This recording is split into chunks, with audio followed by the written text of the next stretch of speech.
안녕하세요. 세종 FM 정보센터 989 이경림입니다. 8월 29일 오늘의 뉴스 브리핑입니다. 세종문화원이 주관하는 2023년 시민생활 문화 강연이 9월 15일과 22일, 10월 13일과 20일까지 총 4회에 걸쳐 세종문화원 대강당에서 진행됩니다. 먼저 9월 15일에는 개통령 강형욱 훈련사가 패티켓을 주제로 반려인과 비반려인이 함께 지켜야 할 예절에 대한 맞춤 강연을 펼칩니다. 특히 강연 이후에는 강형욱 훈련사의 질의응답 시간이 마련되어 있어 시민들이 반려동물과 관련해 많은 정보를 얻을 좋은 기회가 될 것으로 기대됩니다. 이어 9월 22일에는 김일중 세무회계사의 농지와 세금 강연이, 10월 13일에는 이익주 서울시립대 국사과 교수의 우리는 성씨를 언제부터 사용했을까 강연이 시민 참여를 기다립니다. 끝으로 10월 20일에는 박현화 한국실버브레인 건강관리협회 책임교수가 강연자로 나서 두뇌 건강, 마음 건강으로 건강하게 장수하는 행복한 삶 만들기를 주제로 강연을 진행합니다. 이번 강연은 시민 누구나 무료로 참석할 수 있으며 9월 6일 오전 11시부터 세종문화원 홈페이지를 통해 150명까지 선착순 신청받으며 문의는 세종문화원으로 하면 됩니다. 꽉 막힌 상가 공실 문제를 해소하기 위해 대형 상가 전체를 매각해 기업을 유치하거나 콘텐츠를 갖춘 스타 플레이어 점퍼를 육성해 특화 상권을 조성하는 방안은 어떨까요? 세종시가 상가 공실을 해소하기 위해 민간 투자 사업 방식을 활용한 상권 활성화 방안 마련에 나섰습니다. 장기간 공실 중인 상가를 해소하기 위해서는 민관의 영역 구분을 뛰어넘는 특단의 대책 마련이 시급하다는 판단에서입니다. 민간 투자 방식의 상권 활성화 방안은 지난 17일 시청 집현실에서 열린 상가 공실에 대응하기 위한 민관 투자 사업 전문가 간담회에서부터 논의의 물꼬를 텄습니다. 이 자리에는 이부성 유진동양그룹 개발부분 본부장, 박소연 세빌스코리아 상무 등 관련 분야의 민간 전문가를 비롯해 시청 및 세종시 도시교통공사, 대전세종연구원 관계자들이 다수 참석했습니다. 이들은 민관 대형 상업시설 분양 방식 등 민간의 투자 사례를 공유하고 지역 여건에 맞는 활용 방안을 찾기 위해 머리를 맞댔습니다. 특히 이부성 본부장은 상권 활성화 방안으로 공실 중인 상가를 부동산 펀드에 매각한 후 자산 관리자를 통해 운영하고 자산가치 상승 시 배당 및 환매를 통해 최초 손실분을 보전하는 방식을 거론하였습니다. 박소연 세빌스코리아 상무는 국내 대형 상업시설의 성공 요소를 분석한 결과를 토대로 콘텐츠를 갖춘 핵심 점포 유치를 통한 지역 중심성 확보 방안을 제시했습니다.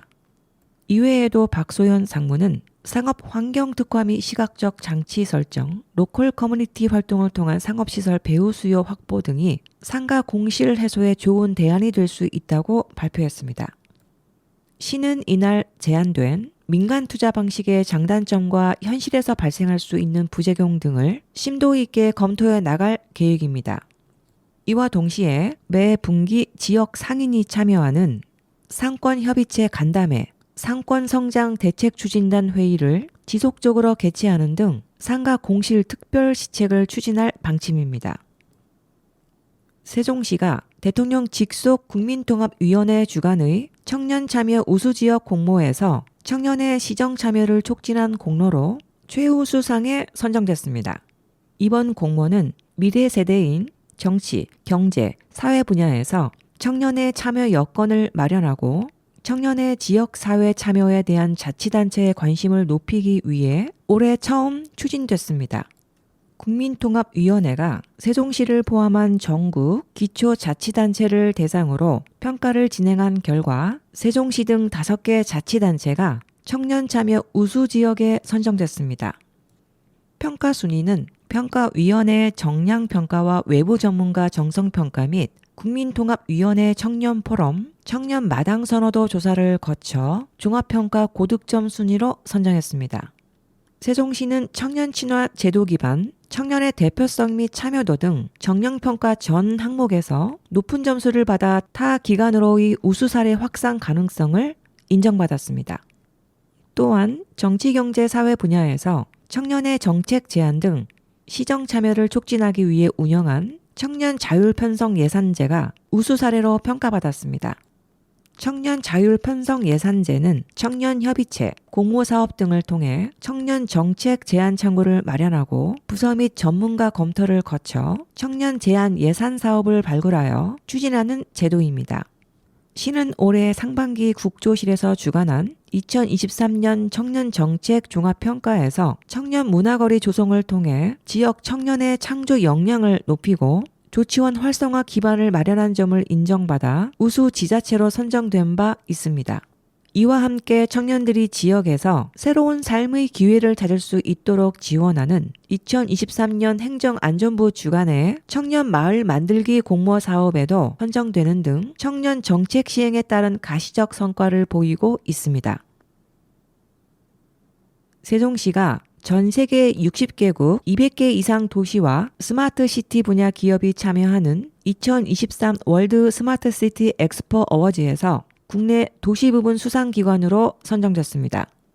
2023 월드 스마트 시티 엑스포는 전 세계의 정부, 기업, 스마트 시티 분야 전문가들이 미래 도시를 그려나가는 아시아 태평양 지역 최대의 스마트 시티 행사입니다.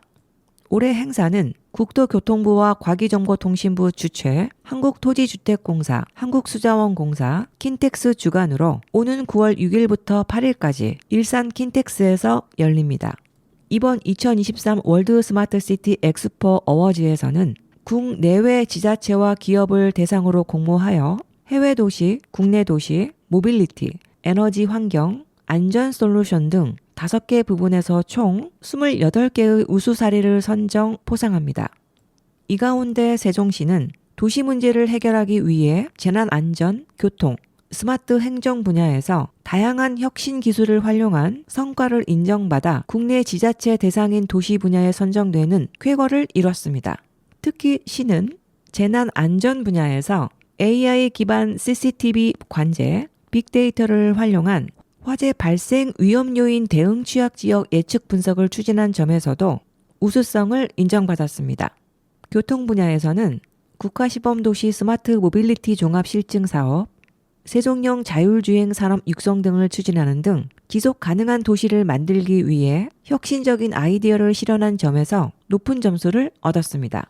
시민주도 문제 예방 및 해결을 위한 시민 참여형 거버넌스, 세종시티앱, 위치 기반 생활정보 서비스 세종N 등 스마트 행정 서비스를 제공하고 있는 점 등이 주목받았습니다. 세종시 평생교육학습관은 독서의 달을 맞아 9월 한 달간 다채로운 행사를 운영합니다. 주요 행사로는 정지아 작가와의 만남, 독서체험 1일 특강, 도서 대출 시 간식 뽑기 기회가 제공되는 9월에는 간식이지, 그림책 원화 전시가 진행됩니다. 특히 오는 9월 11일에는 정지아 작가를 초청해 삶은 어떻게 소설이 되는가를 주제로 소설 구성, 지필에 관한 생생한 이야기를 들어보는 시간을 가질 예정입니다. 독서의 달 행사는 세종시민이면 누구나 참여할 수 있으며 8월 29일부터 9월 4일까지 평생교육학습관 누리집을 통해 신청 가능합니다. 세종시 의회, 의원 및 사무처 직원들은 25일 찾아가는 심리지원 사업 마음 안심버스 심플버스를 직접 체험했습니다. 이날 세종시 의회, 의원 및 사무처 직원들은 의회 청사 앞에 마련된 심플버스 내 상담 부스에서 스트레스 지수를 측정하고 뇌파를 검사하는 등 정신건강과 심리 상태를 점검했습니다. 이어 정신건강 관리의 중요성을 배우는 시간도 가졌습니다. 마을 안심버스 심플버스는 세종시 광역정신건강복지센터에서 운영하는 이동형 정신건강 점검의 장으로 올 하반기부터 세종 시민들에게 직접 다가가 심리상담을 진행하고 있습니다. 세종시 의회는 마음 안심버스를 지속적으로 활용해 시의원과 사무처 직원들의 정기적인 심리상담을 지원할 계획입니다.